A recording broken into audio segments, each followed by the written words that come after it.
کہ صحابہ اکرام نے کتنی بڑی قربانیاں دی۔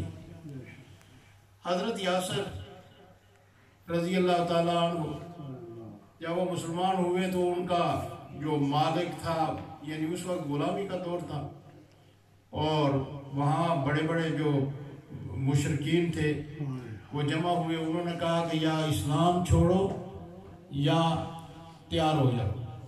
انہوں نے کہا کہ اسلام تو چھوڑنے کی بات ہی نہیں، تو باقی جو کچھ تم کرنا چاہتے ہو وہ کرو، لیکن میری زبان پر کلمہ آ گیا ہے، یہ کلمہ اب اس زبان سے ہٹ نہیں سکتا۔ آج اگر ایسی کوئی حالت ہو تو آپ خود دیکھ لیں کہ ہمارا ایمان کتنا ہے اس کے مقابلے میں۔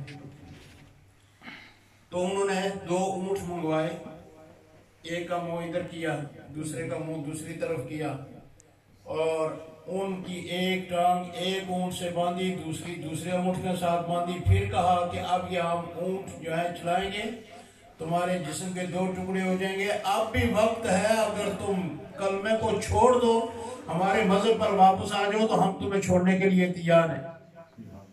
انہوں نے کہا کہ ایسا نہیں ہو سکتا۔ پھر ان ظالم لوگوں نے، ظاہر وہ کافر تھے، انہوں نے وہ اونٹ چلائے، اور آپ کے جسم، جو مورخین ہیں تاریخ جنہوں نے لکھی ہے، وہ کہتے ہیں کہ آواز دیتے ہوئے ان کا جسم 2 حصوں میں تقسیم ہو گیا، لیکن آپ نے اپنی زبان سے کلمے کو نہیں چھوڑا، کلمہ طیبہ کو نہیں چھوڑا۔ آج جو اس سے میں نتیجہ آپ کے سامنے عرض کرنا چاہتا ہوں کہ ہم اسلام کے لیے اپنی معمولی سی خواہش کو نہیں چھوڑ سکتے، معمولی سی خواہش کو نہیں چھوڑ سکتے۔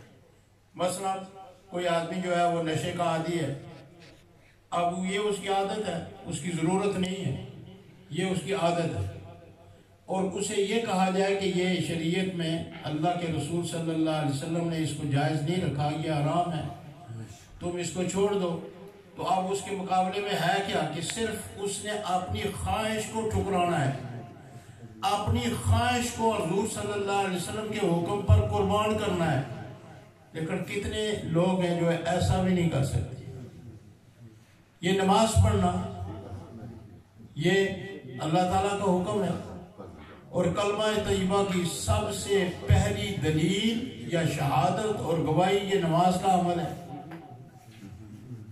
جس طرح کہ امام شافعی رحمۃ اللہ علیہ نے فرمایا کہ ایک شخص اگر 3 دن مسلسل نماز نہیں پڑھتا اور کسی نے اس کو محلے میں نہیں دیکھا نماز پڑھتے ہوئے، چوتھے دن وہ اچانک فوت ہو جاتا ہے، تو اس کی اسلام کی گواہی نہیں دی جا سکتی کہ یہ مسلمان تھا۔